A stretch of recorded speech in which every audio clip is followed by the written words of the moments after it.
Sejam, então, todos muito bem-vindos para a palestra sobre a Lei Geral de Proteção de Dados, que é mais um evento do Programa de Desenvolvimento Gerencial e do Itinerário Formativo de Gestores, construído pela Escola Judiciária Eleitoral a partir de reuniões realizadas com representantes de cada uma das unidades do TRE. Agradecemos a presença do nosso presidente, desembargador Rogério Medeiros, e da juíza auxiliar da presidência e também diretora executiva da escola, doutora Roberta Rocha Fonseca. E para a abertura do evento, tem a palavra o desembargador Rogério Medeiros. As boas-vindas, primeiramente ao nosso palestrante, a todos os servidores aqui presentes, meu abraço afetuoso. Essa palestra é muito importante. Eu mesmo já assisti no Superior Tribunal de Justiça, já participei como ouvinte, de 2 seminários sobre essa lei importantíssima, que ela vai entrar em vigor em agosto de 2020. E também, em fevereiro passado, eu estive em Madrid, durante um seminário na Universidade Complutense sobre Direito e Novas Tecnologias. Um dos temas abordados era exatamente essa questão da proteção de dados. O nosso conferencista deve, inclusive, mencionar a regulamentação já em andamento na União Europeia, que nós tivemos uma. E depois, voltando ao Brasil, a lei já havia sido aprovada no governo do presidente Temer, mas com essa vacácio legis eu ainda não tinha tentado. E há muitos pontos de coincidência entre a legislação da União Europeia e a nossa legislação brasileira. E a importância disso para nós é que nós aqui no TRE, na Justiça Eleitoral como um todo, somos um enorme banco de dados. O cadastro eleitoral, ele contém dados de milhões e milhões de brasileiros, dados que são, inclusive, muito cobiçados, E também, em contrapartida, em período eleitoral, nós vamos ter aí uma eleição municipal em 2020. Nós podemos ter que nos defrontar durante a campanha eleitoral com vazamento ilícito de dados por outros detentores, públicos ou privados, que sejam usados para atingir negativamente candidatos, partidos, etc. Então, nós temos que estar preparados para lidar com essa questão. E a campanha eleitoral se inicia exatamente no mês em que a lei estará entrando em vigor, em agosto, não é isso? Então, eu tenho certeza que esse evento será muito proveitoso para todos nós. Então, vamos ouvir com muita atenção e proveito o nosso palestrante. Bom evento para todos, obrigado.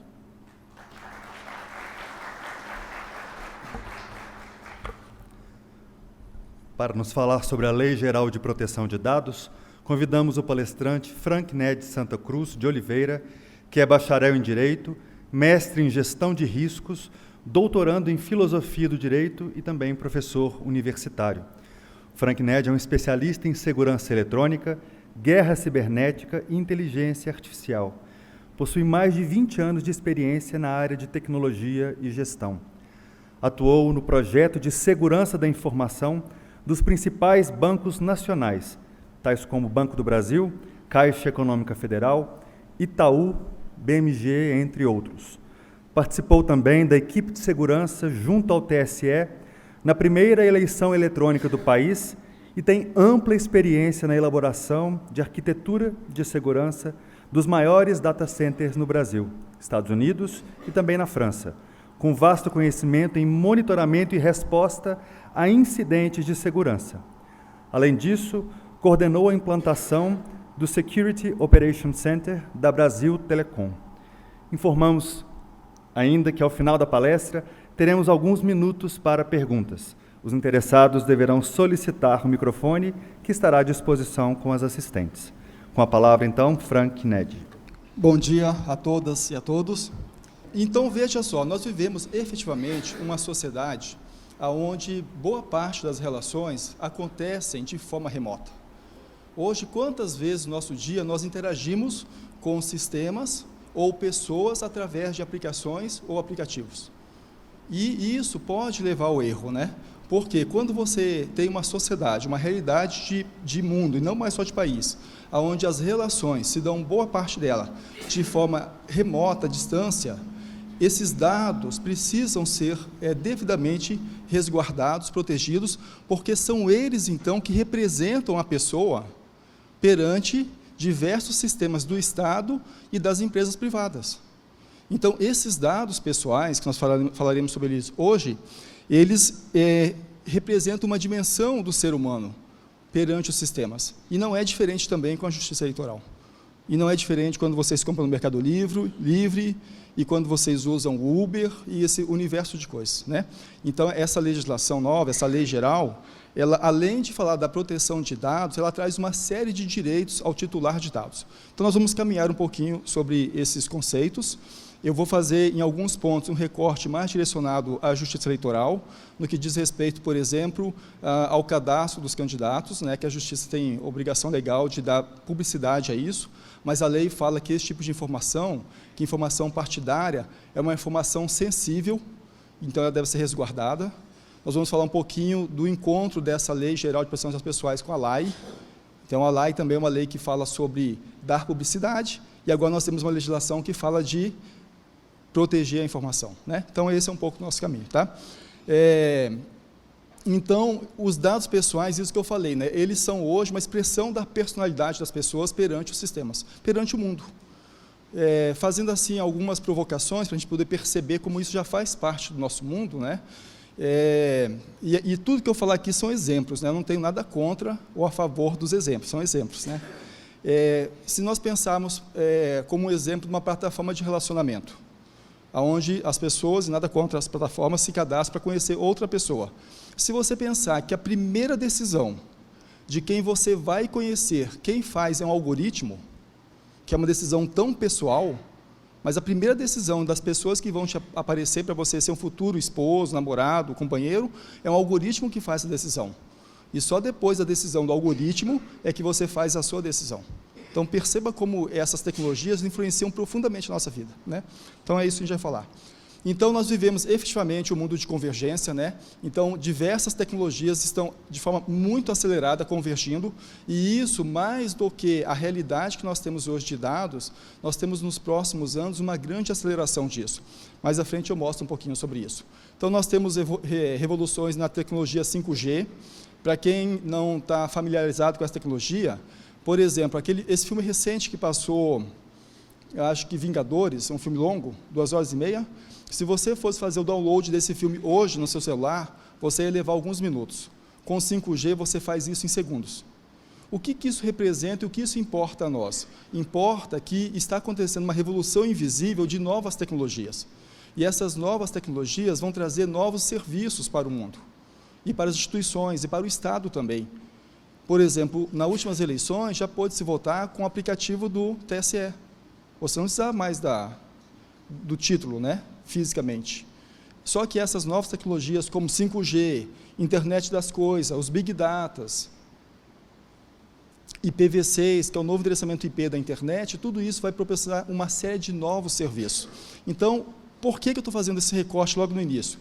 Porque quando a gente fala dessa Lei Geral de Proteção de Dados Pessoais, ou quando nós falamos de dados pessoais, nós temos que pensar, porque a legislação assim orienta, nos dados legado, ou seja, no dado do passado que eu tenho, no meu arquivo morto, no meu arquivo em papel, eu tenho que pensar na minha realidade atual, mas eu não posso, de forma alguma, perder de vista esse novo mundo que se aproxima, com esses novos serviços.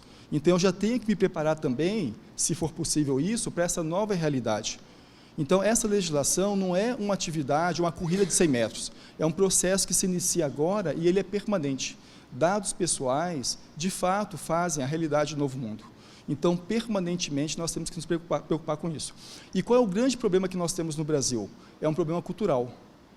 Porque esse movimento de proteção de dados em outros países já acontece há muitos anos. E no Brasil, para nós, isso é uma novidade. Já deve ter acontecido, por exemplo, com os senhores, de ir a algum prédio e lá informar, por exemplo, o CPF, a identidade, entregar um documento pessoal, e a pessoa vai lá, tira talvez uma foto sua, alguns até pegam uma biometria, reconhecimento de uma digital, e você foi naquele prédio uma única vez para fazer uma consulta médica, enfim. E depois você volta nesse prédio 2 anos depois, e lá está cadastrado a sua informação. Já aconteceu isso com alguém? Percebe? Assim, a primeira pergunta é, faz sentido esse dado pessoal, que inclusive a biometria, fica lá naquele banco de dados, naquela portaria, durante 2 anos, se eles não estão usando mais isso? Então, essa legislação vai desenvolver esse pensar sobre crítico em relação a esses dados, né? Bom, então nós temos os algoritmos, né? Os algoritmos estão dentro de sistemas computacionais e, por sua vez, alimentam o sistema de informação.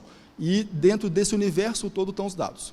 Então, o que é importante a gente começar a perceber é que o que nós enxergamos do mundo, em termos de realidade, não é de fato o que se apresenta. Quando a gente olha, por exemplo, essa árvore aqui, ela está bonita, né? É uma árvore frondosa, aparentemente, mas essa é a realidade do mundo? Quando eu olho o meu sistema, o que eu estou enxergando no meu sistema é a realidade, de fato, do mundo? De fato, não. Para que essa árvore aconteça, existe toda uma ramificação de informações que permite isso acontecer. Um outro olhar sobre essa árvore aqui seria essa árvore da semiótica, né? Onde a gente percebe, então, vários pontos de sensibilidade e conexões. E é assim que se dá com os nossos dados. Quando eu recebo na minha instituição um dado pessoal, eu sei por onde esse dado está fluindo, aonde que esse dado entra na minha instituição, quem tem acesso, por quanto tempo eu armazeno, para qual finalidade eu armazeno. Então, essa legislação vai falar sobre isso. Eu venho desde 2017 trabalhando na implementação já dessa norma, primeiro preocupado com a legislação europeia, mais à frente eu falo um pouquinho sobre isso, depois com a norma brasileira. E o que eu tenho percebido na minha experiência é que 80% mais ou menos das empresas, de fato, não sabem quais são os dados que eles detêm. Eles conseguem sim utilizar os dados, mas eles não têm consciência, não está formalizado, não está documentado quais são os dados que de fato a instituição detém, né? Então, isso é uma realidade que pode ser diferente aqui no tribunal, mas pelo menos nas empresas privadas é assim. Então, a nossa agenda, eu não vou fazer uma breve apresentação, porque já foi apresentado, né? Eu vou entrar direto nesse contexto global, vou falar da legislação e um recorte de como se preparar. Isso aqui era uma brincadeira que eu faria, mas por falta de tempo não farei, mas eu já tive aqui no TSE muitos anos atrás, né? Não aqui no TRE, mas no TSE, quando teve as primeiras eleições eletrônicas, eu trabalhei na segurança de perímetro, em relação aos ataques via internet, né? Era uma novidade tudo isso. Enfim, não vou me deter nisso aqui. Então, qual é o contexto global? Que essa fase atual do capitalismo está, de fato, baseado na extração e processamento de dados pessoais, né? Então, a sua majestade, os dados, quando nós pensamos nesses dados, nós temos que pensar neles sobre 3 pontos de vista. O dado trabalhado enquanto processos, então, quais são os processos que eu utilizo para tratar os dados, quais são as tecnologias que dão suporte a esses dados e também a questão das pessoas que tratam esses dados. Essa fase de tecnologia é uma fase trabalhosa, mas simples. Trabalhosa por quê? Porque exige planejamento, agenda para poder fazer ajuste e implementação. Mas tecnologia, em última instância, eu tendo recurso, eu vou ali na esquina e compro tecnologia. Processos também é trabalhoso, porque eu tenho que documentar, manter atualizado, mas também existem sistemas que me permitem fazer isso. Agora, esse universo aqui de pessoas é a fase mais difícil, pelo menos a experiência que eu venho encontrando.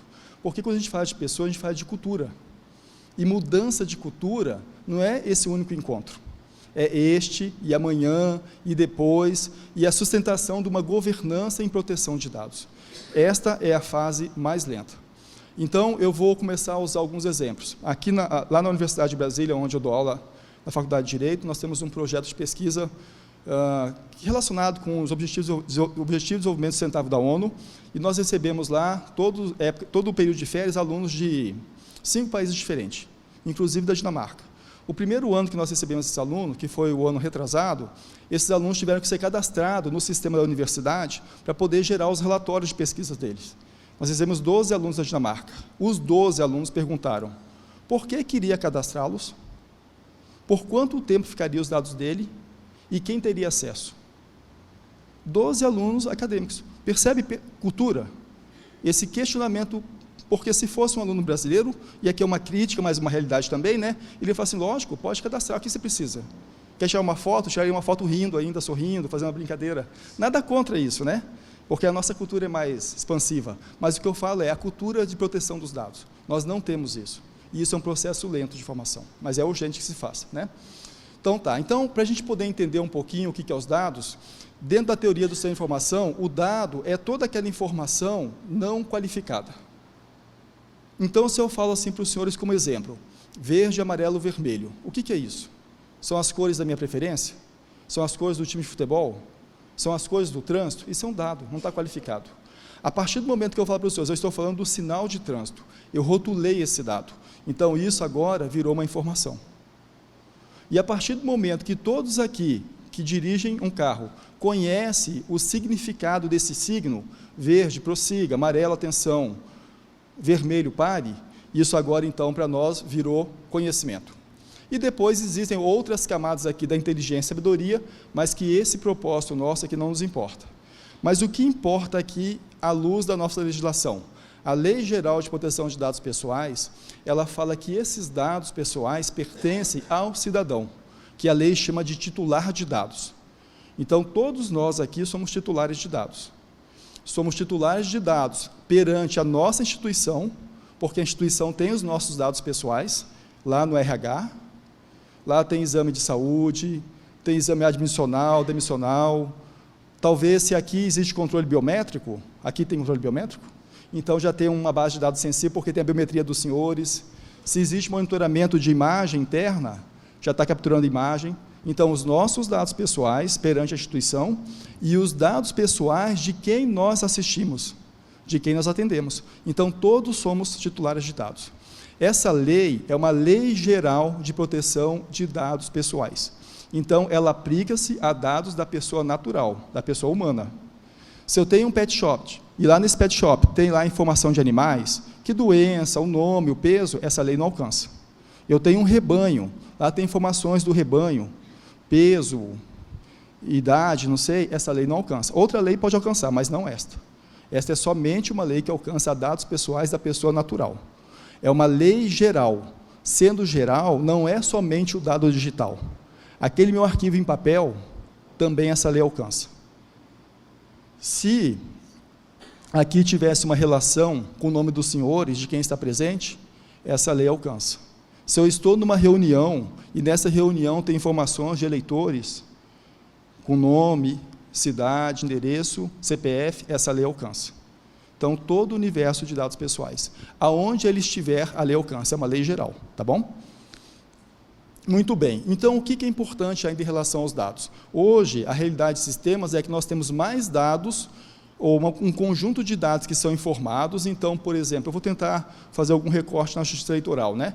Então, o cidadão, eleitor, ele vai lá, faz o cadastro eleitoral dele e informa uma série de informações. Então, ele informa filiação, o nome, carteira de reservista, eu acho, enfim, né? Tem uma série de dados. Mas daí eu começo a perguntar, isso foi informado para ele, para que ele esteja habilitado a votar, né? Vai verificar a idade dele, uma série de coisas. Mas, vamos supor, eu não estou falando que isso acontece, é só um exemplo, né?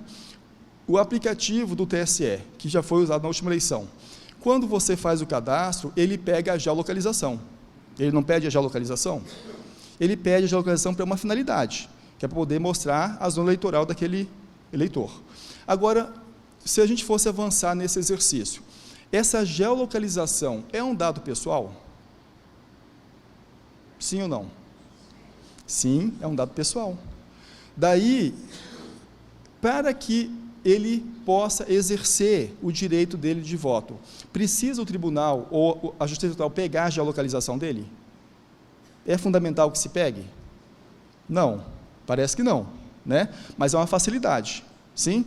Por que isso, eu estou usando esse exemplo? Porque a lei fala que eu só posso coletar o dado pessoal necessário para alcançar objetivos do meu negócio. Se eu não preciso da geolocalização para alcançar o objetivo, eu não posso pegar essa informação. Ah, existe elementos, ele pode me dar o consentimento.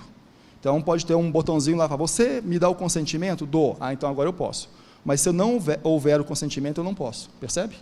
Agora, quando eu peguei o Uber para vir para cá, Eu tive que informar a minha geolocalização. Sem a minha geolocalização, ele não conseguiria prestar o serviço. Então, ali, ele não precisa me pedir o consentimento, porque é uma informação necessária para a prestação do serviço. Isso é importante a gente começar a olhar esses filtros, porque todas as vezes que eu falar de cadastro de coleta de dados, eu tenho que pegar a pessoa natural, colocar no centro da discussão e falar assim, esses dados que eu estou coletando, eles são, de fato, necessários para que eu possa prestar o serviço? Se houver dados ali que não são necessários, eu tenho que repensar a coleta desses dados, tá bom? E por que, então, a gente olha esse mapinha? Porque existe um universo de dados informados, mas hoje os sistemas, os aplicativos, eles começam a observar, derivar e inferir dados a partir dos informados. Então, muitos mais dados são gerados pelos sistemas do que é informado pelo titular de dados. Se vocês usam aqui Google Maps, WhatsApp, ou Google Drive, essas coisas, eles sabem mais de vocês do que vocês mesmos. Alguém tem dúvida disso? Ninguém tem dúvida. Toda a informação, toda viagem que você faz no Uber, ele tem lá o registro de quando, da onde para onde, o tempo médio. Talvez já aconteça com os senhores aqui, de no final do expediente, sem vocês fazerem nenhuma ação do celular, ele mostra um pop-up assim, falando assim, ó, hoje o trânsito para a sua casa está 15 minutos mais lento. Acontece isso? Perceba que você não fez nenhuma ação, mas o sistema, como ele já observa os seus dados, ele deriva e ele infere, ele já sabe que em certo horário você está saindo aqui do tribunal e geralmente indo para a sua residência. E a partir dessa informação que ele te provoca, você fala, então eu vou ficar mais tempo aqui no tribunal, ou então eu vou até um shopping. Olha só os sistemas que te reconhecem mudando o seu comportamento, influenciando na sua vida, né? Então, nós, de fato, estamos numa sociedade, né, digital, e o grande desafio, então, é conseguir manter e gerenciar a privacidade e a proteção desses dados pessoais.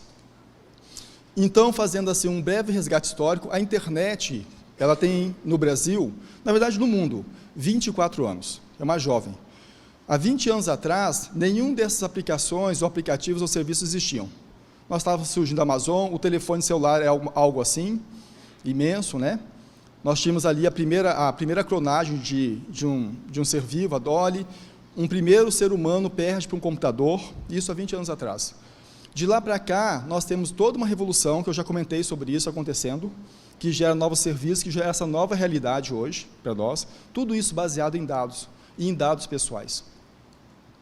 Esse mapa ficou ruim, porque eu peguei esse dado recente da Brascom, então eu peço desculpa, mas para os senhores perceberem, nos próximos anos, entre 2019 e 2022, 355 bilhões de reais de investimento em novas tecnologias.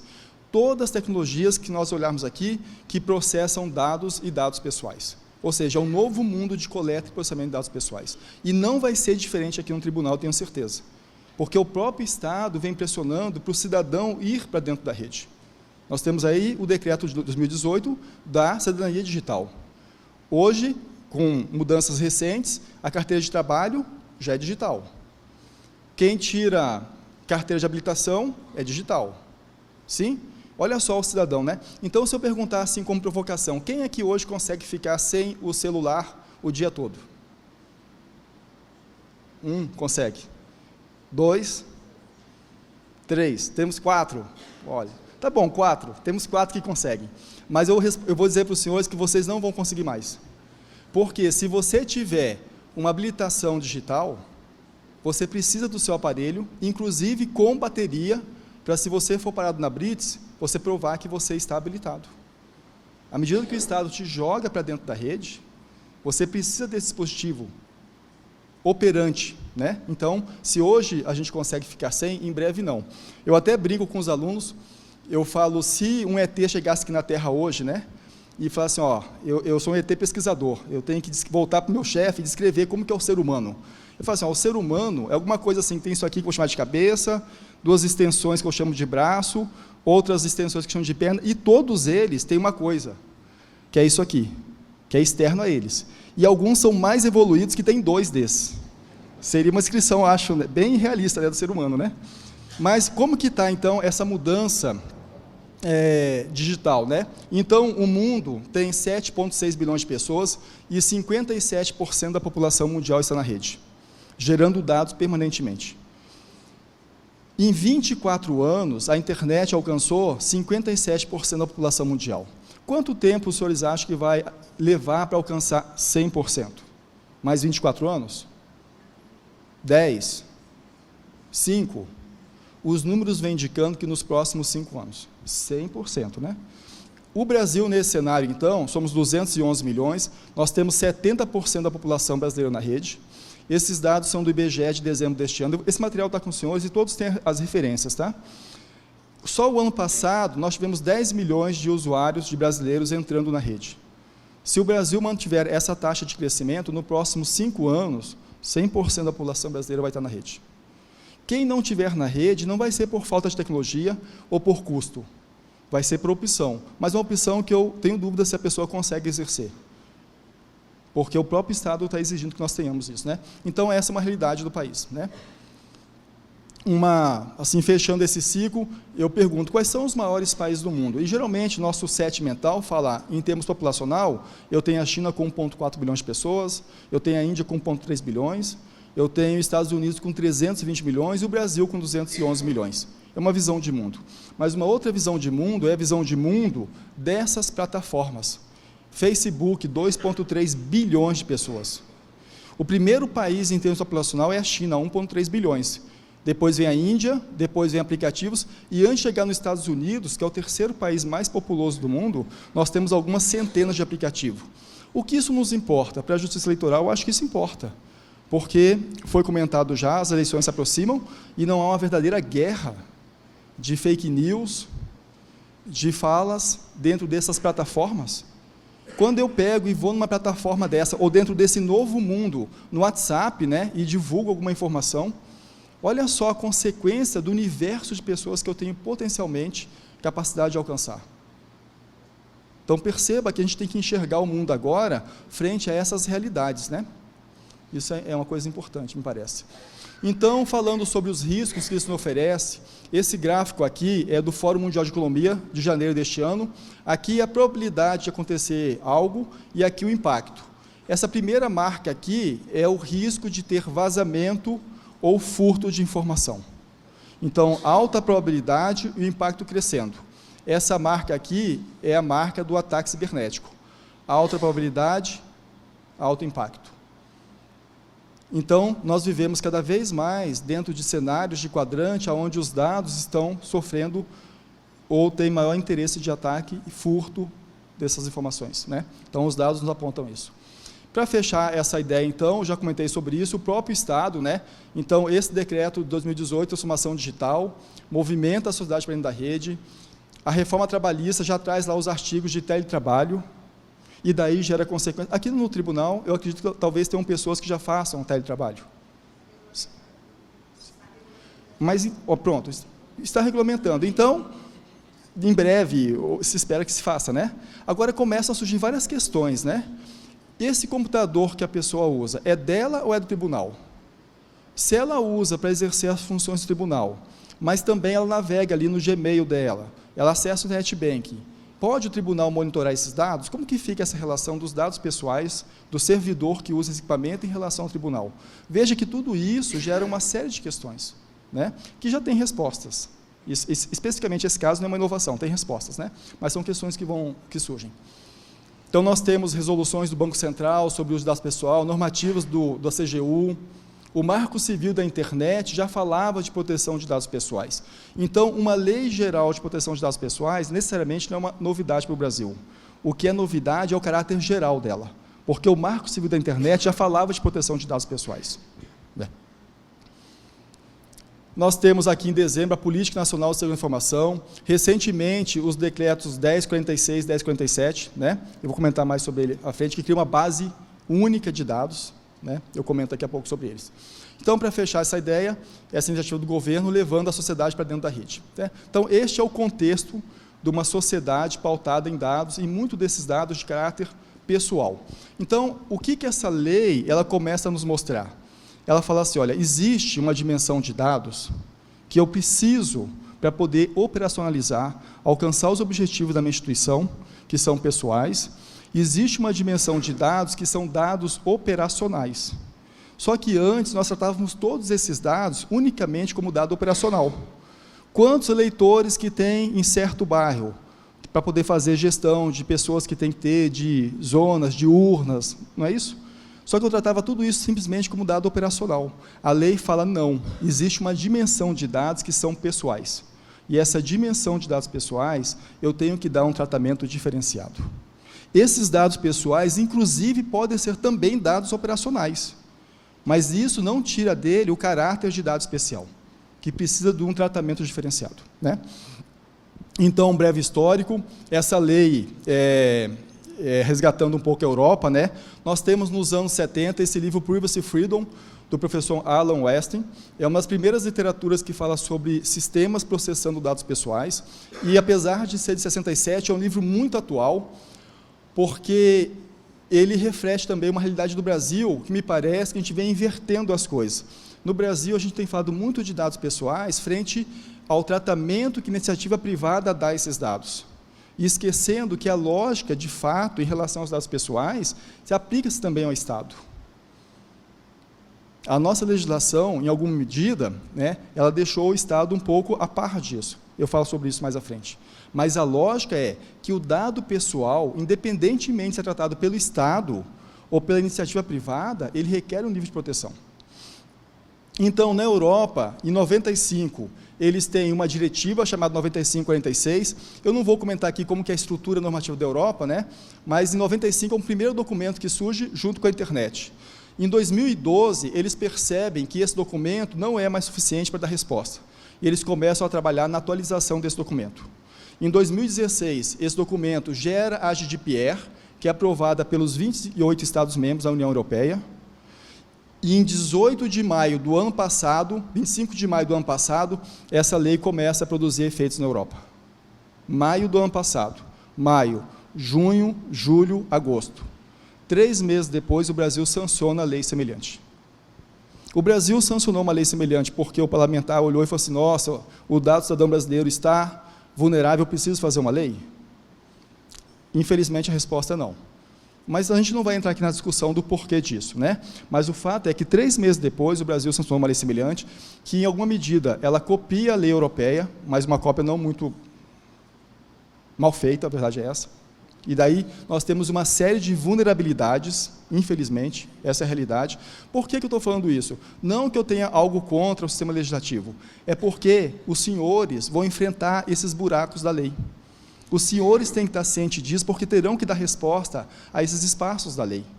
São os senhores que, no dia a dia de trabalho, no questionamento de titular de dados, vão ter que construir a resposta a esses espaços que a lei deixou, né? Então, isso é uma realidade.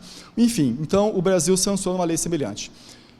Para quem tiver interesse maior no tema, eu recomendo a leitura desse documento chamado Convenção 108, não é um documento extenso, 40, 50 páginas, ela foi atualizada em 2018, então a Convenção 108+, é um grande documento que fala sobre proteção de dados pessoais. Traz vários conceitos bem interessantes, né? Junto com essa aprovação da GDPR na União Europeia, que é a 16679, foram também sancionadas outras 2 legislações que não se fala muito no Brasil. A 680, que fala sobre dados pessoais no sistema judiciário, especialmente na justiça criminal, e a 681, que fala de dados pessoais no sistema aéreo, porque para eles tem uma preocupação muito grande com o terrorismo. Então, só como referência. Então, o que se discute no mundo hoje, eu venho falando sobre isso há muitos anos, não é mais quem tem ou quem não tem lei de proteção de dados pessoais. Se nós olharmos o mundo pelo sistema ONU, são 193 países mais ou menos. 145 desses países já têm uma lei geral. Então, o que se discute hoje é qual é a força da lei dos países. Esses países marcados em laranja aqui, são países que têm uma lei mais forte, os vermelhos, o laranja, uma lei robusta, o amarelinho, que é o caso do Brasil, uma lei moderada, e os verdinhos, uma lei limitada. Então, o Brasil está classificado hoje como uma lei moderada. Por que isso? Porque nós temos um problema.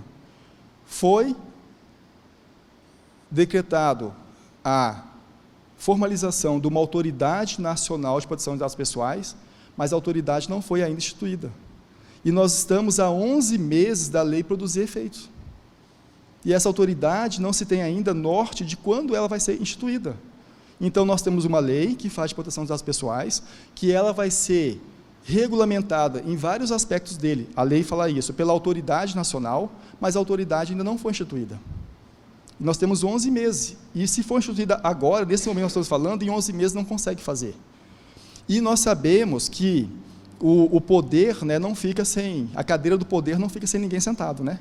Se essa autoridade não for instituída, nós vamos ter as secretarias de consumidor atuando, os PROCONs, o Ministério Público, o CAD, todas essas instituições que defendem interesses coletivos do cidadão vão certamente atuar. O MP já vem atuando fortemente. Então, percebe alguns problemas que nós temos, né? Mas, enfim, então, no Brasil, a discussão, nesse momento, eu acompanho muito proximamente isso, está centrado, não é nem na força da nossa lei, está centrado na urgência da instituição da Autoridade Nacional de Proteção de Dados Pessoais, porque essa autoridade vai regulamentar, vai dar diretrizes para uma série de espaços que existem na legislação. Nós temos urgência muito grande de fazer isso, né? Muito bem, então a nossa lei foi sancionada em agosto do ano passado, começa a produzir efeitos em agosto do próximo ano. As empresas tiveram 2 anos, ou têm 2 anos para se ajustar a isso, a empresa e o Estado, né? Então, faltam somente 11 meses.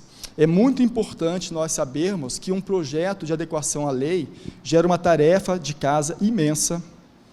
Existe toda uma fase de preparação, de levantamento de dados, identificação dos dados, fluxo dos dados, aonde estão os dados pessoais, quais são as proteções técnicas, quem que acessa, se deleta e se deleta. Mas depois que a gente sai, que uma consultoria sai, ou que os senhores fazem esse trabalho, fica um trabalho imenso de ajustar os sistemas. E ajustar sistema não se faz do dia para a noite. Precisa de recurso, planejamento, mão de obra especializada, conciliar isso com outras agendas que os senhores têm, né? Então, 11 meses é um tempo muito curto, pensando numa lei que está muito próxima de começar a produzir efeitos, pelo trabalho que isso gera. É um trabalho imenso, né? Imenso. E o que eu já falei, nós temos que olhar o nosso legado, o atual e os novos serviços, né? E ainda, nós não podemos esquecer que tem a PEC 17. A PEC 17 transforma a proteção de dados pessoal como direito fundamental. Essa PEC já foi aprovada, votada e aprovada no Senado, já foi aprovada na CCJ, na Câmara, já foi instituída a comissão especial, que em até 10 sessões tem que propor mudanças. Em 2 semanas acaba esse prazo de 10 sessões, e em até 40 sessões ela é aprovada em 2 turnos. Essa semana eu tive num evento que estava o deputado Orlando Silva, que é quem está como relator, vice-relator, né, dessa PEC, e ele comentava que eles estão trabalhando para, até o final deste ano, a PEC ser aprovada. E ele não vê nada que possa obstruir essa aprovação. Então, além da lei geral, provavelmente, até o final do ano, nós vamos ter uma mudança na Constituição, transformando dados pessoais, proteção de dados pessoais como direito fundamental. Isso tem diversos desdobramentos, e também pacificando que o único ente que pode gerar legislação sobre o tema é a União. Porque, nesse período, nós tivemos vários estados e municípios começando também a gerar legislação própria sobre dados pessoais. Se não tiver esse controle, olha a dificuldade que gera a todos. Cada estado, cada ente gerando a sua própria lei de dado pessoal, né? Então, isso não podemos perder de vista, que isso também está em andamento, né? Então, o ser humano tem que estar sempre no centro dessa discussão. Então, muito bem. Então, o que muda com essa lei, que eu saio do interesse das empresas para os direitos titulares de dados. Logo, o artigo 1º, eu não vou fazer a leitura da redação, mas ele traz 2 palavrinhas que eu queria destacar aqui, né? Proteger pessoa natural. Se o artigo 1º, ele fala em proteger a pessoa natural, ele já está nos indicando que essa pessoa natural, que o titular de dados é a parte fraca da relação. Sim? Se eu estou protegendo ele é a parte fraca dessa relação, há uma assimetria de forças entre ele e a instituição, entre ele e o Estado, entre ele e a empresa privada. Então, ele precisa ser protegido. Por que isso é importante? Porque a nossa lei, ela não afasta os demais ordenamentos jurídicos, as demais consequências legais. Ela não afasta, por exemplo, das relações privadas, o CDC. Ele continua produzindo todos os seus efeitos, né? Então, ela alcança o setor público e privado, e especialmente para as empresas de pequeno, micro e médio porte, startups, tem um tratamento diferenciado, porque nós temos legislações que dizem respeito que essas categorias de empresas têm tratamento diferenciado, né? Então eles também serão beneficiados com isso. E alguns conceitos importantes. Primeiro conceito, dado pessoal. É toda informação que permite tornar alguém identificado ou identificável. Identificado é fácil. Nome, CPF, nome, registro eleitoral. Tornei alguém identificado. O que é identificável? Identificável é quando eu tenho pequenas características dispersas em bancos de dados e, a partir dessas pequenas características, eu consigo tornar alguém identificável. Eu vou dar um exemplo aqui na nossa fala. Eu aqui estou vendo a todos, né? Se eu falar assim, ó, a pessoa que eu estou falando tem cabelo longo. Só de olhar aqui, já não pode ser nenhum dos homens, porque nenhum deles tem cabelo longo aqui nessa plateia. Eu só dei uma informação, eu não falei quem é a pessoa, mas perceba que eu já comecei a segregar com uma pequena informação, tem cabelo longo, uma peça de informação. Se eu falar, a pessoa que eu estou falando tem cabelo longo e usa óculos, olha só, com duas peças de informação, eu já separei várias das moças presentes aqui, né? Se eu falar, a pessoa que eu estou falando tem cabelo longo, usa óculos e tem uma blusa colorida. Então, eu estou falando dessa moça aqui. Perceba que eu não falei em nenhum momento que era ela, mas essas pequenas 3 peças de informações, eu a tornei identificada. Então, pensando em sistemas de Big Data, os senhores têm certamente vários bancos de dados com informações dos eleitores. O identificável é isso. Eu não falo quem é a pessoa, mas o correlacionamento dessas informações, eu torno alguém identificado. Então, se isso acontece, eu tenho que gerar a proteção adequada a esses dados e informações. Eu tenho que gerar o controle de acesso, tá bom? Então, isso é o dado pessoal. O que é o dado pessoal sensível? A lei vai falar que se o dado pessoal, ou o banco de dados, tiver qualquer uma dessas características, origem racial, convicção religiosa, opinião política, filiação a sindicato, organização de caráter religioso, filosófico ou político, filiação política, interessa aos senhores? Então, a lei fala que filiação política é um dado pessoal sensível e requer um nível maior de proteção. Todo dado pessoal sensível, que são somente esses que estão aqui, elencados com essas características, requer um nível maior de proteção. Informação biométrica, informação genética, informação de saúde. Então, por exemplo, o banco de dados aqui de controle de acesso, ou controle de ponto, não sei, que usa a biometria dos senhores, requer um maior nível de proteção, porque ali tem um dado pessoal sensível dos senhores. Dois universos de dados, dado pessoal sensível, requer proteção máxima. Dado anonimizado. O dado anonimizado é quando eu tiro essas características que pode tornar alguém identificado ou identificável. Então, por exemplo, eu tenho uma relação de eleitores de uma certa zona eleitoral. Eu vou lá e tiro, por exemplo, o nome deles e tiro o número de inscrição no tribunal. Deixei, por exemplo, somente o sexo. Se eu tenho somente relação de sexo ali, eu consigo tornar alguém identificado ou identificável? Mais difícil. Então, isso é uma espécie de anonimização. Por que isso é importante? Porque a lei fala que todo dado anonimizado não é dado pessoal. Então, eu tenho 3 categorias de dados. Dado pessoal, identificado, identificável, dado pessoal sensível, qualquer dado de pessoa natural que tenha qualquer dessas características, dado anonimizado, não é dado pessoal. Então, se eu tenho um banco de dados e anonimizei esse banco, tirei características que posso tornar alguém identificado, identificável, ele já não é mais dado pessoal. E eu posso usar esse banco para outros propósitos, para logística, né? Quantas pessoas geralmente votam em tal região? Enfim, não sei a necessidade dos senhores. A lei vai falar, então, desses atores. O titular de dados é a quem pertencem os dados. Cada um de nós, já falei sobre isso, somos titulares de dados. Ela vai falar do controlador de dados. E o controlador de dados tem 2 figuras. O controlador de dados enquanto instituição que recebe os dados. Então, o TRE que recebe dados dos eleitores, controlador. E o controlador de dados enquanto servidor que determina o que vai ser feito com os dados. Olha, tem que pegar esse dado e mover para tal área. Tem que tirar aqui um relatório, tem que implementar no sistema. Quem determina CPF agora é controlador de dados, percebe? 2 figuras, instituição, que recebe, e eu, dentro da instituição, que determino o que vai ser feito com os dados.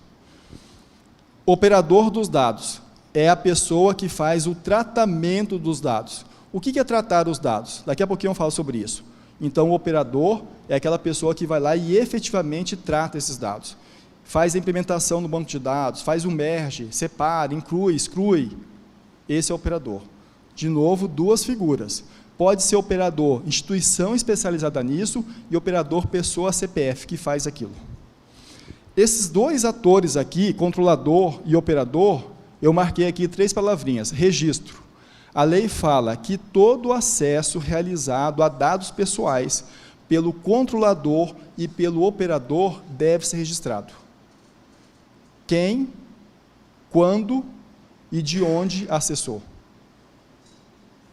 Então, eu tenho que ter o quê? Rastreabilidade. Eu tenho que saber quem acessou. Eu tenho que saber quem tratou os dados pessoais. Registro. Segurança. Todo dado pessoal requer nível de segurança. Então, por exemplo, se eu tenho um banco de dados, minimamente eu tenho que ter um usuário e uma senha para acessar. Talvez eu tenha que ter criptografia. Talvez eu tenha que ter outros elementos. E fala também de governança. Sobre os dados pessoais, há necessidade de ter uma governança de uso ético dos dados. Governança é um campo imenso, né? Aqui eu estou falando da governança ética no uso dos dados. Então, a instituição tem que ter políticas de treinamento dos seus funcionários, dos seus colaboradores, tem que ter ações de incentivo à proteção de dados nessa dimensão. E a lei traz essa figura que é nova, que é o encarregado de dados. Se fosse na Europa, é o DPO, Data Protector Officer. O encarregado de dados, na lei europeia, é muito bem definida quais são as atribuições dessa pessoa. Inclusive, quem deveria ser essa pessoa. A nossa legislação tem um vácuo nisso, né? Então, vou falar um pouco à luz da nossa legislação. Então, o encarregado de dados, a nossa lei fala que ele tem, assim, 3 funções, mas outras também. A primeira função, ele faz o intercâmbio entre o titular de dados e a instituição. Eu sou um eleitor. Daí eu sei que o TSE já tem, o TSE ou o TRE tem isso, né, lá no app, mas vou dar um exemplo. Eu sou eleitor. Daí eu quero questionar o TRE, falando assim, TRE, o que você sabe a meu respeito? Além do meu nome, da minha filiação, do meu título eleitoral, o que mais você sabe a meu respeito? Porque, de repente, o app está armazenando ali a minha geolocalização. De repente, agora a gente tem um decreto novo, vocês correlacionaram várias bases de dados e sabem muito mais a meu respeito. É um direito meu saber isso. A quem eu pergunto isso? Eu pergunto ao encarregado de dados. Ele vai internalizar. Em até 15 dias, ele tem que responder o que sabe a seu respeito. Mas, lembra que eu falei da Autoridade Nacional de Proteção das Pessoais? A autoridade, então, é um órgão amplo, né?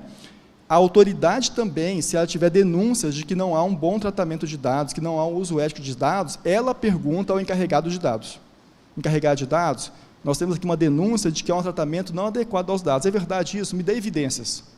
Ela vai perguntar isso ao encarregado. Também é papel do encarregado, nos momentos que vocês estiverem discutindo o que vai ser feito com dados pessoais, ele ficar ali olhando e falar assim, isso não pode fazer, porque isso fere um princípio ético dos dados pessoais desse cidadão. Ele, então, em alguma medida, ele teria um papel de fiscalizador. Então, isso começa a gerar alguns problemas, né? Aonde que vai estar esse encarregado? Ele está na TI? Está na auditoria? Está na ouvidoria? Aonde que fica essa figura? É uma pessoa? É um comitê?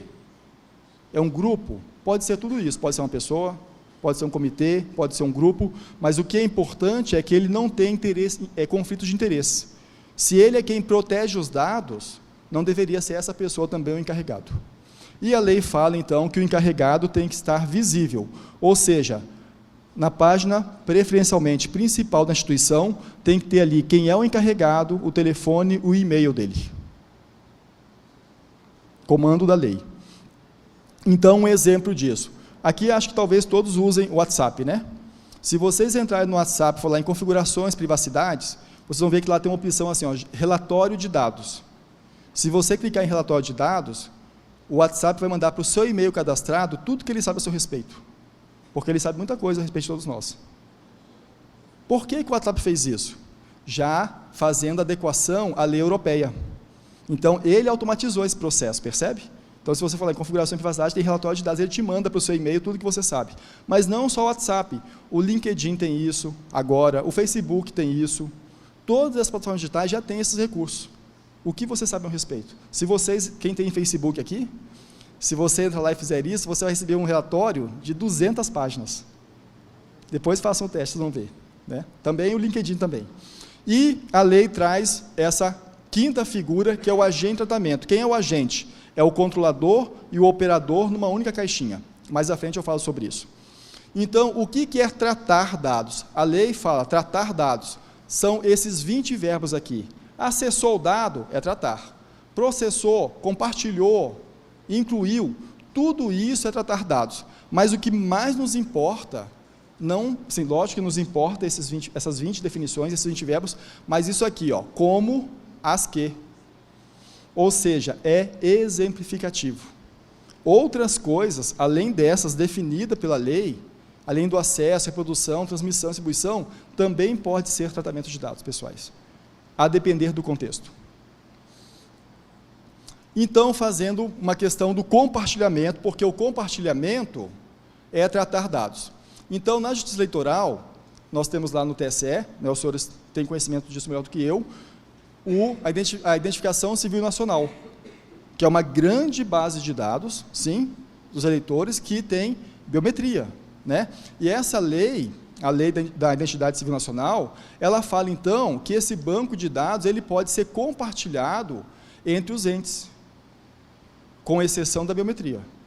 Então, ou seja, nós temos aqui uma legislação que fala que se pode compartilhar dados, mas, em alguma medida, se eu faço uma leitura dessa legislação com a Lei Geral de Proteção de Dados Pessoais, eu também vou encontrar aqui, no artigo 26, atender a finalidades específicas de execução de políticas públicas e atribuição legal pelos órgãos. Então, se esse compartilhamento é para o atendimento de políticas públicas, ok, eu posso. Mas nós temos um problema muito recente, né? Que foi esse novo decreto, de 3 dias atrás, né? Mas, enfim, essa base, então, do TSE, que eu acho que talvez os senhores compartilham entre os TREs, né? Então, não haveria problema. Por quê? Porque a legislação também ampara esse tratamento, esse compartilhamento. Nós temos, então, recentemente, o decreto 10.046, que, olha só os conflitos, né?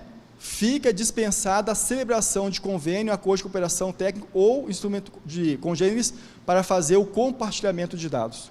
Então, nós temos uma lei que começa a produzir efeitos em agosto do ano que vem, que fala que eu tenho que ter consentimento, eu tenho que ter acordo, convênio, e eu tenho agora, do dia 9 de outubro, um decreto que fala que fica dispensado isso. Certamente, essas questões vão gerar, ou vão entrar no judiciário, para poder resolver isso. Semana passada, eu assisti uma atividade com um comissário da União Europeia.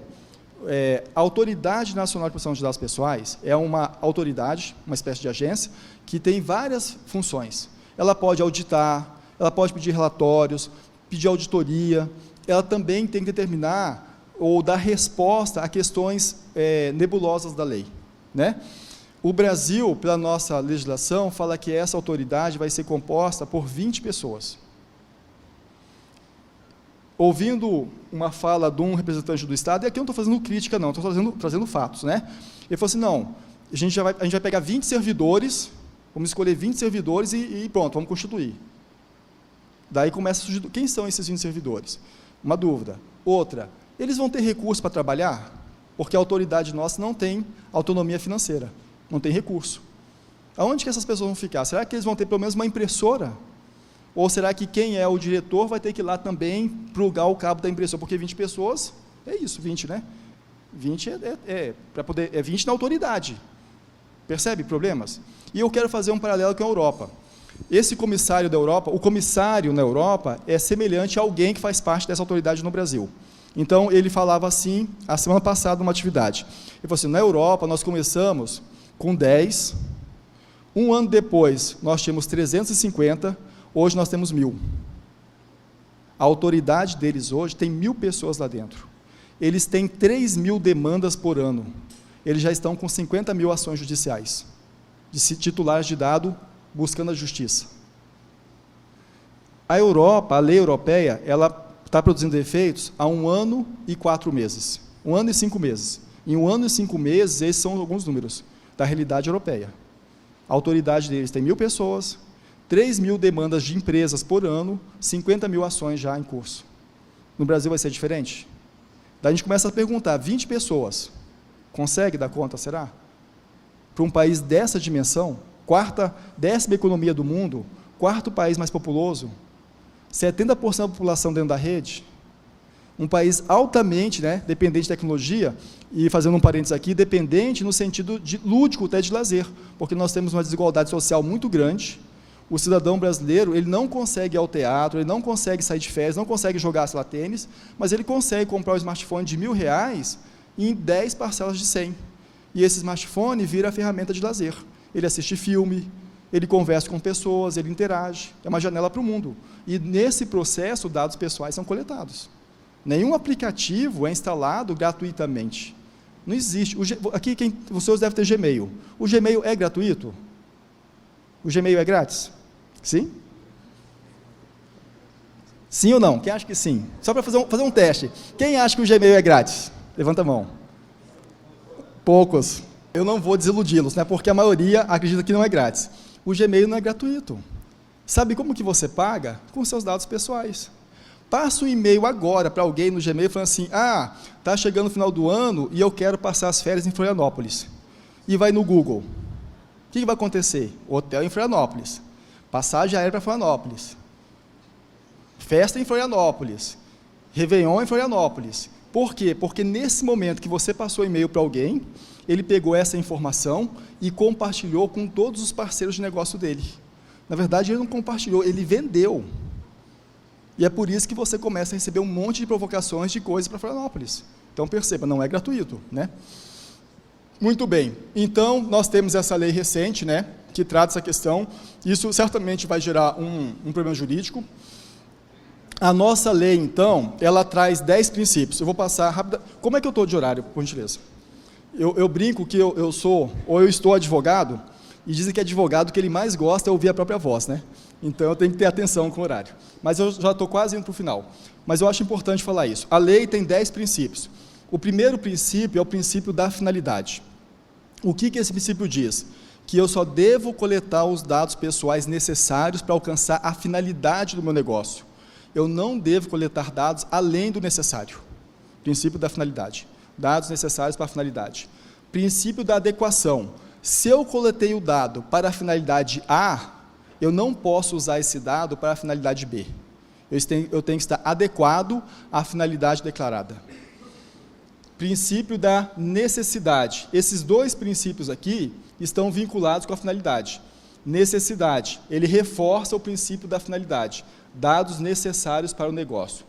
Princípio do livre acesso. O titular de dados tem o direito de ter livre acesso aos dados que a instituição sabe a seu respeito. TRE, o que você sabe a meu respeito? Daí o TRE tem que responder tudo que sabe a respeito dele. Se vocês fazem mineração... Aqui tem pessoal de TI? Vocês fazem Big Data já, mineração de dados? Enriquecimento de dados? Começando.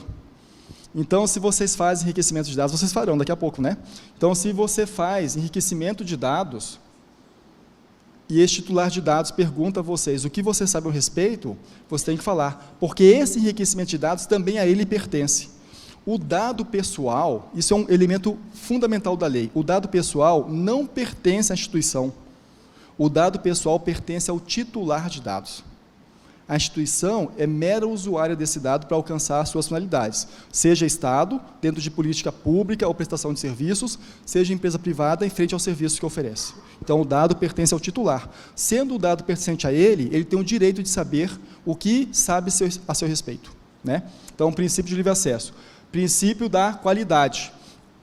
Já estava no CDC, Código de Defesa do Consumidor. Se o dado está errado, eu tenho o direito de solicitar a correção, o ajuste desse dado. Então, eu vou lá no banco e peço um empréstimo. O banco fala, não, eu não vou te conceder esse empréstimo que você pediu. Mas por que não? Porque certamente o banco fez um cruzamento e viu que talvez aquela pessoa não tenha capacidade de pagamento ou ela está com contas atrasadas. Daí ele vai lá e fala assim, não, mas aqui eu já paguei essas contas, eu não devo mais isso. Então, ele tem o direito de corrigir. Porque como as coisas são processadas por algoritmos, pode estar gerando para ele uma oferta diferenciada. Princípio da transparência. Eu, instituição, tenho que ser transparente com o tratamento que eu dou aos dados do titular de dados. Princípio da segurança. Sobre os dados pessoais, eu tenho que ter ações de segurança. Ações tecnológicas, processos e pessoas, cultural. Pessoas, eu vou dar um exemplo. Eu acredito que eu posso falar em instituição. Eu estou fazendo um projeto junto com a DPU, Defensoria Pública, né? E eles prestam serviço para comunidades carentes, pessoas carentes. E eles têm um processo lá que, para poder facilitar, como são pessoas carentes, elas mandam as informações para eles, em alguns casos, via WhatsApp, via e-mail. Daí, quando eu comecei o projeto, a primeira pergunta que eu fiz assim, o WhatsApp é uma ferramenta oficial da DPU? Não, não é uma ferramenta oficial. Olha o dado pessoal trafegando num sistema fora de ferramentas oficiais, né? O celular é de quem? É da instituição ou é do servidor? É do servidor. E se o servidor pede o celular com dados pessoais? E se o servidor manda o celular para manutenção e alguém tem acesso àquilo? Percebe? A intenção é positiva, é boa, é louvável, mas se tem dado pessoal, eu tenho que ter ações de segurança. Eu tenho, então, que talvez prover um celular da instituição para esse servidor, eu tenho que ter normas de uso, esse celular talvez tenha que ter criptografia nativa, as pessoas têm que saber que aquilo ali tem dado pessoal e tem uma política de uso, né? Então é isso. Prevenção. Eu não devo esperar acontecer alguma coisa, eu tenho que agir preventivamente. Antes que aconteça algo, eu já tenho que ter tomado ações de proteção de dados. Princípio da não discriminação. Não posso tratar pessoas de forma diferente em função dos seus perfis de dados pessoais. E o princípio da responsabilização e prestação de contas.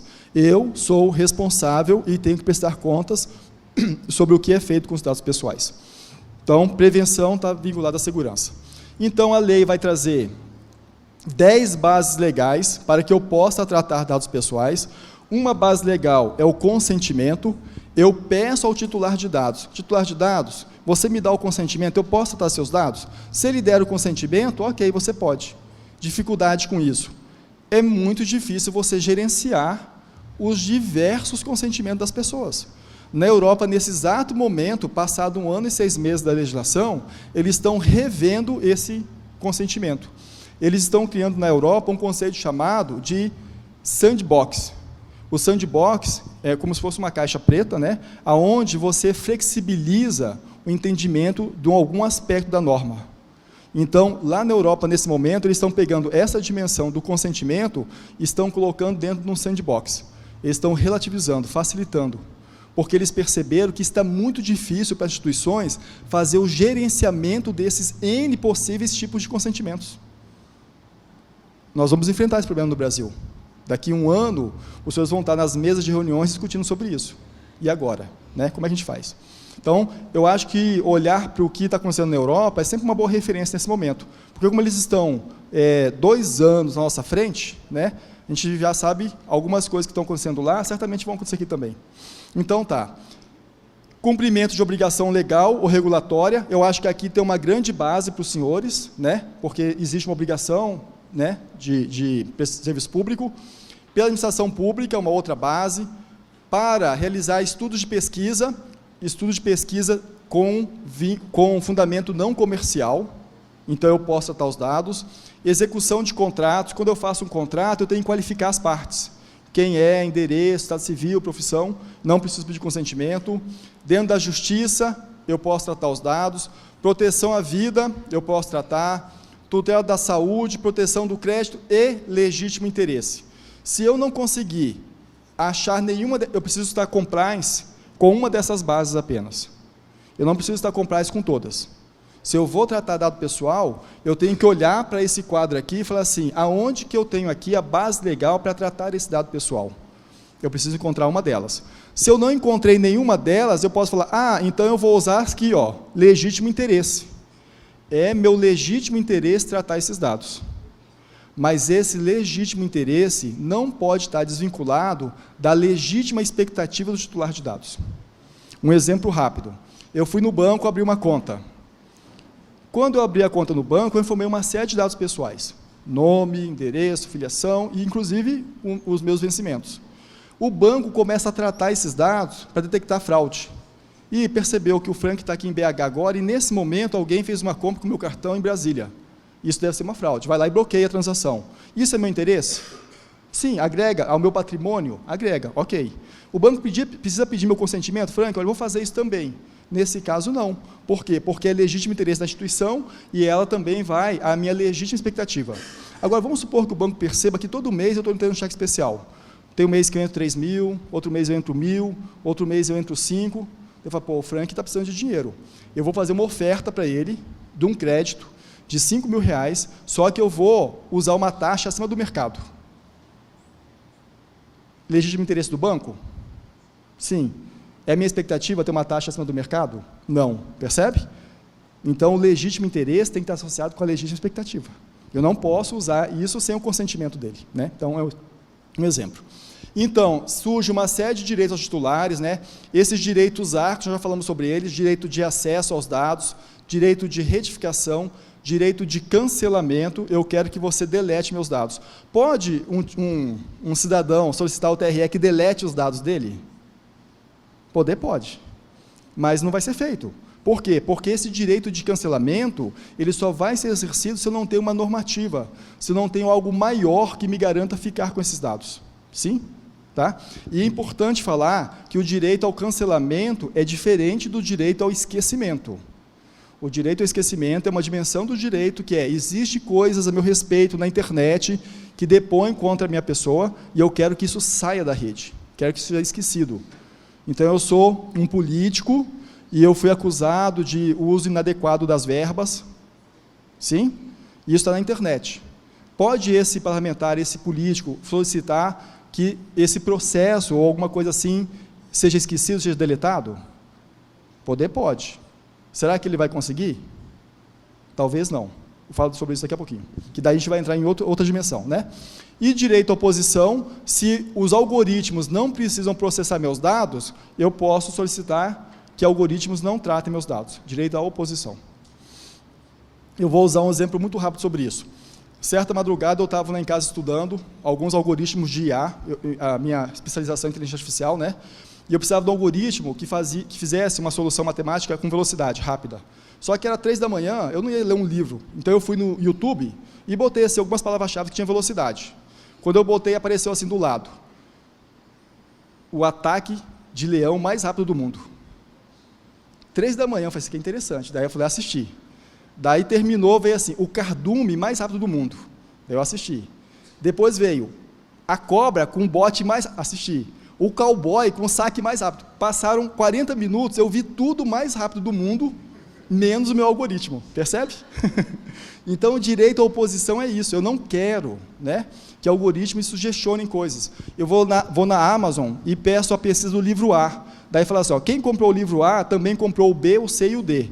Daí você compra o B, o C, D, não compra o A e depois não lê nenhum dos 3.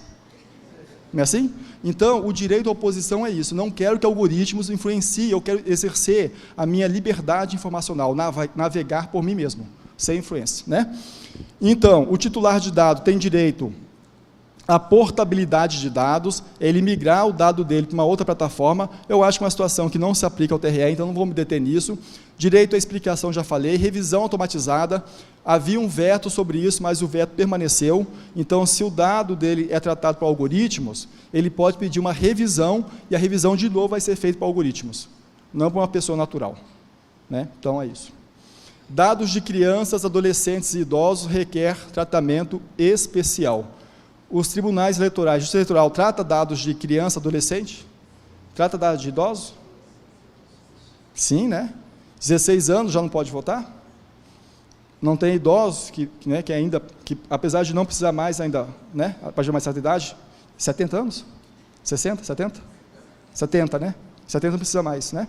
Então, perceba, esses dados aqui requerem tratamento especial. Alguns conflitos, então, né? A LGPD com a LAI. Então, essa questão do parlamentar que tem lá suas contas não aprovadas, isso está na internet, ele ficou lá inelegível por 2 anos, e agora ele quer de novo se candidatar, só que isso está na internet. Daí ele vai e pede, fala assim, olha, eu já paguei por isso, né? E agora eu quero ser candidato, mas quem bota meu nome na internet vê lá meu nome, falando que eu fiz um mau uso daquelas verbas, né? Ele pode solicitar o direito aqui a esquecimento? Pode, mas não vai conseguir. Por quê? Porque quando essa pessoa caminhou em direção às luzes da publicidade e ser um servidor, em alguma medida ele não perdeu o seu direito à privacidade, mas frente ao direito da publicidade, que é de interesse maior da coletividade, esse direito perde um pouco de força. Então aí a lei vai nos responder com a importância de manter essa informação disponível ao público. O mesmo se dá em relação aos vencimentos dos servidores, que foi questionado inicialmente em São Paulo, foi para o Supremo, e a decisão final foi que sim, esses vencimentos têm que estar públicos. Por quê? Porque eu sou um servidor público. Então, existe um interesse coletivo maior, né? Então, a gente, quando faz a leitura da lei, que ela fala da publicidade, com a Lei Geral de Proteção das Pessoais, que fala de proteção, a gente tem que fazer essas ponderações, essa interpretação, né? Então, quando que termina o tratamento? Quando alcancei a finalidade, não preciso mais, o fim do período, quando o titular solicita, quero que você cancele meus dados, mas se eu tenho um respaldo legal para manter esses dados, eu não preciso cancelar. Então, exemplo, relação de consumo. Eu fui lá, comprei lá um presente, qualquer produto. Daí, depois que comprei o produto, eu vou lá na empresa e falo assim, eu quero que você delete isso. Ele fala assim, não vou deletar, por quê? Porque pelo Código do Consumidor, até 2 anos você pode mover uma ação. Então, até 2 anos eu vou manter esses dados. Aqui na Justiça, eu acredito que isso não vai acontecer muito, porque a finalidade pública ela é mais forte do que esse pedido, né? Existe uma obrigação legal de votar, então, né, esse direito não seria exercido, né? Ou então, quando a autoridade nacional comunicar isso. Então, o sigilo tem várias dimensões, né? Se eu olho o sigilo pela lei, eu estou falando dessas categorias, ultra secreto, 25 anos, secreto, 10 anos, reservado, 5 anos. Se eu olho pelos direitos fundamentais, existe uma teoria, a teoria dos círculos concêntricos da privacidade, que ele fala que o dado mais protegido da pessoa é o segredo, depois intimidade, privacidade. Se eu olho pela ISO 27001, que é uma ISO de segurança da informação, então ele não categoriza, mas eu posso usar essas categorias. E só para quem é de TI, falando da ISO 27001, o Brasil, nesse exato momento, existe uma comissão na ISO, traduzindo a ISO 27701. A ISO 27701 é uma ISO que fala sobre proteção de dados em bancos de dados pessoais. Então, para quem é de TI, talvez é interessante se aproximar dessa ISO. Ela já tem a versão de consulta pública dela, vocês encontram gratuitamente na internet. É a 27701. Até o dia 11 do próximo mês é a data de votação de quem é membro da ISO, né, para poder aprovar a tradução. Tá? Então, é um documento interessante. E eu posso olhar também pela LGPD. Então, a questão do sigilo, eu tenho sigilo em vários ordenamentos, né? Não vou me deter nisso. Isso aqui eu acho que vale um pouquinho eu falar um pouco, me deter, porque nós temos aqui, isso aqui, a lei não é exatamente assim, isso é uma construção, né? Eu tenho aqui camadas de aderência e versus culpabilidade. Então, a lei vai trazer sanções. A primeira sanção é uma advertência. Olha, você não está fazendo um tratamento adequado. A legislação não permite fazer uma sanção mais gravosa antes de fazer uma menos gravosa. Então, vou lá primeiro, dou um puxão de orelha, se não tem resultado, eu posso agora escalar, né? Então, começa com uma advertência, a multa pode chegar a 50 milhões de reais, a multa também aplica-se ao Estado, só não se aplica à administração direta. Administração indireta, autarquias, todos isso aplica, né? Eu tenho que dar publicidade a isso, pode ser determinada a suspensão do tratamento ou então o bloqueio. Então, eu posso começar aqui fazendo um relatório de impacto, eu identifiquei os dados pessoais da instituição e eu me pergunto, se esse dado vazar, qual é o impacto na vida da pessoa? Então, eu faço ali uma métrica de impacto. Mas, para poder fazer um relatório de impacto, eu tenho que entender o fluxo de informação. Adoto boas práticas técnicas, processos, pessoas, implemento o conceito Privacy by Design, by Default, privacidade por concepção, que é quando eu pensar um novo sistema, eu já tenho que pensar esse novo sistema com privacidade em mente. Eu já tenho que pensar esse sistema protegendo os dados pessoais, né? E chego no nível maior de governança.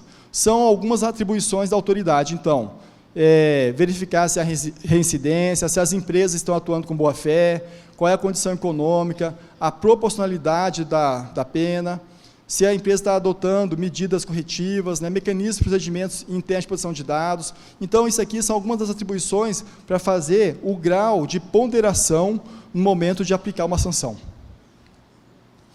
Então, as ações. Eu tenho que ter ações de segurança de dados pessoais, governança, boas práticas, treinamento. Isso aqui é um modelinho da ISO e eu tenho que treinar minhas equipes. Conscientização, uma conversa como essa pode ser uma primeira conversa de conscientização, para quem não conhecia a LGPD, mas daí as áreas que trabalham com dado pessoal, nós temos que formar essas áreas e talvez capacitar para algumas novas realidades, né? Eu tenho que gerar um relatório de impacto, que no mínimo tem que ter essas informações aqui, descrição do tipo de dados coletados, metodologia, descrição dos processos, medidas de salvaguarda, né? Então, um relatório de impacto. Devo nomear um encarregado de dados. A lei não fala que tem que ter um encarregado de dados? E esse encarregado de dados tem que ter lá na página principal. Então, 14 de agosto do ano que vem, lá na página do TRE, tem que ter informação do encarregado. Se não tiver, eu não estou falando que isso vai acontecer assim, porque pode ser dramático isso, né? Mas se não tiver e a autoridade achar que isso não está adequado, ela pode vir aqui no TRE e falar assim, olha, você não tem encarregado, eu vou te fazer uma advertência. Você já deixou de ser réu primário. Já levou a primeira advertência, né? Então, vocês começarem a pensar sobre isso, encarregado, montar um grupo de trabalho, né? Vamos montar um grupo de trabalho, vamos começar a entender os nossos dados, da onde que eles vêm, para onde eles vão, é importante, né? Deve ter um plano de resposta a incidente. Eu sei que o TRE tem maturidade nisso, né? Pelo menos a experiência que eu tive no TSE, apesar de ter sido há muitos anos atrás, mas de lá para cá isso deve ter crescido muito mais. Mas se eu não tenho nada, eu acho que no mínimo, urgentemente, eu tenho que ter um plano de resposta a incidente no caso de vazamento de dados. Vazou dados pessoais, como que eu vou proceder? Um exemplo que eu sempre uso com as empresas privadas, eu falo assim, olha, se vaza dados pessoais, qual é a primeira pessoa que eu tenho que avisar? O presidente? O desembargador? Sabe quem? Quem atende o telefone. Porque quando vaza dados pessoais, a imprensa, o concorrente, todo mundo vai começar a ligar. Se essa pessoa fala assim, olha, ninguém consegue falar com você agora, porque aconteceu um negócio aqui, ó, ninguém tem tempo, pronto, já deu informação para o jornalista. Então, o plano de resposta a incidente não é só técnico, é comunicação interna também. As pessoas que fazem o intercâmbio com o mundo externo têm que estar preparadas para passar informação e, esse momento, aproveitar para falar o que aconteceu, reforçar os valores da instituição e estabelecer um canal único de comunicação, porque senão pode ter vários canais e isso pode gerar conflitos, né? Então, a privacidade por concepção, eu já falei sobre isso, né? Então, pensar em todos os mecanismos de proteção de dados. Um exemplo que eu uso aqui, talvez algum dos senhores vão conhecer, existe um aplicativo chamado Lanterna, que a única função do Lanterna é acender o flash, para virar uma lanterna. Alguém aqui tem um Lanterna instalado? Vocês já leram o que ele tem acesso? Então, leiam. Se você for ler o que a Lanterna tem acesso, fala assim, olha, eu vou ter acesso à sua agenda, à sua geolocalização, às suas fotos, aos seus vídeos, às mensagens que você trocou. A pergunta é, precisa o Lanterna, que é só para acender o flash, ter acesso a esse universo todo de dados pessoais? Percebe? Então, quando eu penso em privacidade por concepção, são esses conceitos, né? Então, algumas questões da autoridade, já falei bastante sobre ela, não vou me deter muito, mas tem esse alerta, a nossa autoridade ainda não foi instituída. Então, nós temos aqui um grande problema, né? Nós temos 11 meses para a lei produzir efeito e nós não temos ainda uma autoridade que vai dar direcionamentos de fato à adequação da legislativa, né? Isso é um problema. Então, nós temos dados pessoais, esses dados, então, nós sempre tratamos eles como dados operacionais, a lei fala agora, não, existe uma dimensão desses dados que são pessoais, e eu preciso tratar de forma diferente. Sempre houve segurança da informação, tratando esse princípio, confidencialidade, integridade, disponibilidade, autenticidade. Existe aqui um quinto princípio, mas eu não vou tratá-lo porque toda a nossa estrutura normativa no Brasil só vem tratando esses 4 princípios. E agora surge com a lei os princípios da previsibilidade. O que é esse princípio? Se vazar dado pessoal, o que pode afetar esse titular de dados? Eu tenho que ter uma previsão sobre isso. Princípio da gerenciabilidade. Se eu trato a dimensão do consentimento, eu tenho que ter mecanismo no sistema para gerenciar esses consentimentos. E o princípio da dissociabilidade, que é a questão da anonimização de dados, né? Então, são novos princípios. Paradigma. Então, o dado pertence ao cidadão. Isso aqui eu extraí diretamente da lei. Os dados pertencem ao cidadão, as instituições são somente usuárias dos dados, mediante autorização e pelo tempo estritamente necessário, para a finalidade pretendida. Dados públicos, se eu torno algum dado público, eu não posso usar para finalidade outra, senão aquela para a qual foi tornado público. Se eu vou lá no Facebook e falo assim, eu quero viajar para Florianópolis, eu não falei, eu quero receber propaganda de viagem para Florianópolis. Então, não pode ser usado de forma diferente, né? Então, até aqui nós falamos que tem que ter transparência, tem que ter consentimento, tem que ter segurança nessas 3 dimensões e tem que ter evidências do tratamento realizado com os dados. Vou passar por 6 últimos slides e termino minha fala. Como se preparar? Esse como se preparar não é uma resposta única e não é a única resposta. É como a gente vem fazendo, eu acho, uma experiência que eu posso compartilhar com os senhores. Então, estamos preparados? O fato é que não estamos, é inevitável. Precisamos estar cada vez mais preparados. Esse assunto, ele precisa estar junto à alta administração. Se vocês não tiverem o apoio da alta administração, vai ficar muito mais difícil fazer a adequação da legislação, né? Eu acho que é uma grande oportunidade de revisão de processos, documentação. A gente talvez não deva ver como mais uma obrigação, mas uma grande oportunidade, né? E não se trata de um custo, mas de um investimento. Então, o Conselho Administrativo, a alta gestão precisa ter ciência dessa legislação e eu posso começar perguntando, né, quais são as necessidades, então, que o tribunal tem? Onde que nós estamos agora? Aonde nós queremos estar? E quando? Montar um projeto, né? O que precisa ser feito, então, para a gente alcançar isso? Como que nós vamos chegar lá? Chegamos lá, de fato, eu tenho que fazer uma avaliação. Consegui chegar, né? Como mantemos a dinâmica? Então, se eu pego aqui, aonde nós estamos, um primeiro termômetro. Eu estou observando, eu já tenho alguma iniciativa, já tenho um grupo de trabalho, ou eu já estou num estágio avançado? Primeira visão. Não, já tenho aqui alguma coisa, já iniciei os processos, né? Se eu iniciei o processo, eu iniciei por onde? Muitas vezes as empresas começam fazendo adequação à compliance. Vou estar compliance com a legislação. E depois, quando passar do tempo, vai criando um grau de maturidade. Então, eu preciso, ter o apoio da alta administração. Os senhores, certamente, eu estou sabendo, são gestores, né? Tem uma infinidade de demandas. Eu já atuei muito no mercado, né, privado, e eu sei o que é ter várias demandas, né? Então, se a auto-administração não prioriza, não apoia, certamente isso vai ser não esquecido, mas vai ter uma prioridade menor, né? Então, é importante o apoio da auto-administração, tem que entender quais são as obrigações legais, instituir um grupo de trabalho. Esse grupo de trabalho tem que ser multissetorial, não é somente TI, tem que ter TI, tem que ter a parte regulatória, os advogados, tem a parte de logística, as equipes de negócio, de decisão, multissetorial, porque cada um vai ter visão diferente sobre os dados, necessidades diferentes, né?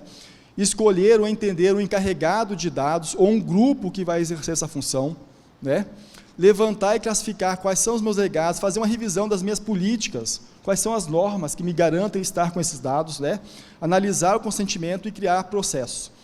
Então, posso começar aqui, então, talvez falando sobre uma análise geral da lei, frente a meus dados, pensar em política, na atualização da minha política, treinamentos e análise de TI. Não necessariamente de forma linear, mas como marco somente, né? Se eu pego análise de aderência, então, identificar qual que é a situação atual, fazer um diagnóstico, desenvolver alternativas, avaliar alternativas em termos de custo, velocidade, capacidade de implementação, capacidade de manutenção depois, né?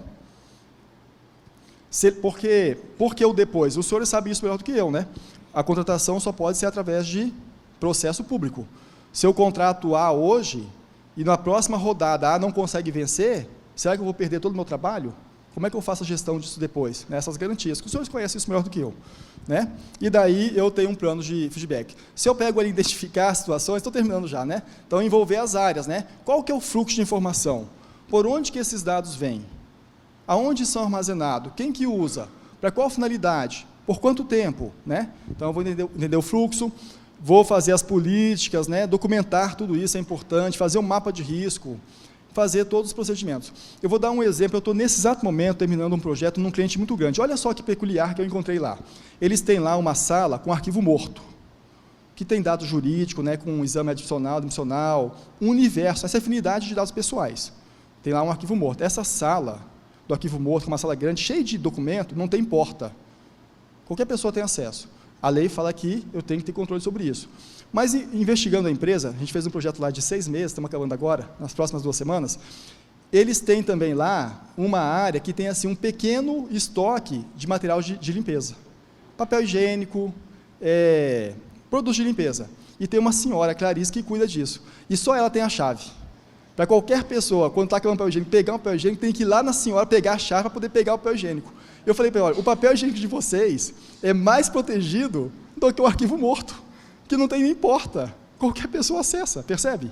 Não estou falando, lógico que a empresa tem outras vocações positivas, mas mostra, assim, quando a distância, né, de perceber o dado pessoal, né? Então, o papel higiênico deles, assim, numa certa medida, está mais protegido do que o arquivo morto deles, porque lá tem que passar pela senhora Clarice, que é super rigorosa, né? Só entrega um papel higiênico, né? Tem reclamações da empresa por causa dela, por causa disso. Que eles queriam receber 2 papéis higiênicos, entrega somente um. Então, tá, eu tenho que entender. Então, os dados são criados, né? Eles são distribuídos, eu dou uso a eles, eu armazeno e eu elimino esses dados. Armazeno para quê? Questão regulatória, administrativa, contábil, histórico, comercial, por quanto tempo? Certamente o tribunal tem uma série de dados que ele quer guardar por questão histórica, a história da instituição, o crescimento, né? Mas nesses dados também tem dados pessoais.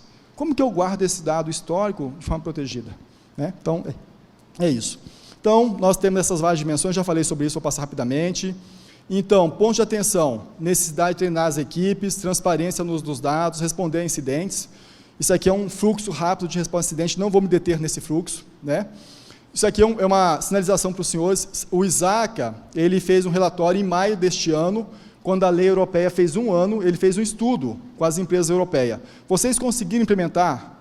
Quanto tempo vocês gastaram, né? Quanto que vocês gastaram em valores? A média, na Europa, para empresas de pequeno e médio porte, gastaram em média $50 mil, e empresas de grande porte, de 1 milhão a 10 milhões de dólares. Quando fez 1 ano, na Europa, eles fizeram... Esse relatório é público, se vocês procurarem na internet ISACA, GDPR, vocês vão achar. Um relatório imenso, tem 200 e poucas páginas, várias questões diferentes, muito interessante. Perguntas como, quando você começou, o gestor apoiava? Durante o processo, o gestor continuou apoiando? No final do processo, vocês ainda tinham apoio do gestor? Vocês tiveram recurso? Várias questões assim, né? Além dos números de quanto gastou, né?